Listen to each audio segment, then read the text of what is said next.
Hi mga mahal! So right now, tatry namin yung nagka-trending ngayon na napanood namin sa TikTok, yung meron bell pepper, may cream cheese, at may Cheetos. Tatry namin kung masarap talaga. So, bumili nga kami dito ng bell pepper.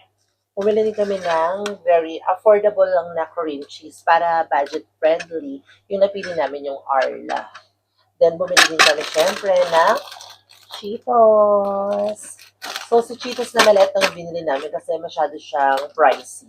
So, sisimulan na namin na hiwain muna yung sa part ng bell pepper dito sa unahan. Then, tatanggalin namin yung mga buto. Ang trabaho.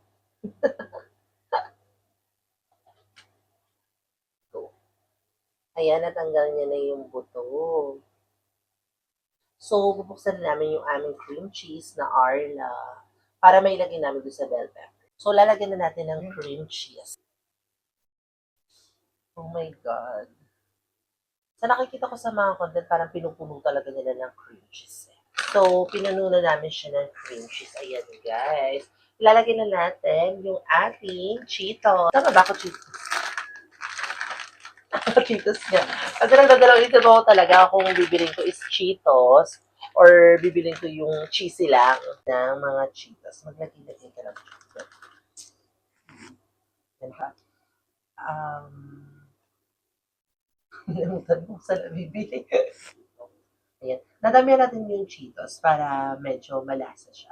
Ako kasi, mahilig ako sa spicy. Spicy rin yung Cheetos na binili namin. Sige, punuin mo din.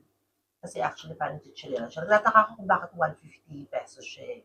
Pero, let's try na lang. So, mga mahal, ito na yung finished product na nagawa namin. So, ako muna unang kakagat. Actually, pinaka-challenge ko kung paano natin siya kakagat.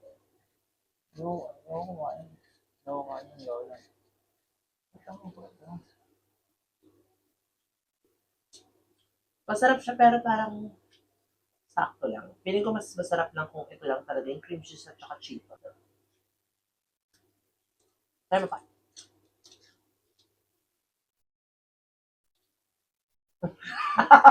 Eme-eme.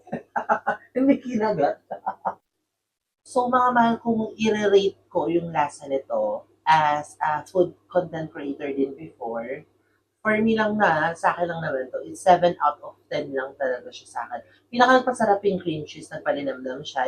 Yung Cheetos, syempre, normally talaga masarap talaga siya. Then bell pepper naman is, mas lalo naging strong yung lasa niya. Pero parang may mas isasarap pa siya, parang gano'n. Or baka may mas masarap lang siguro na part.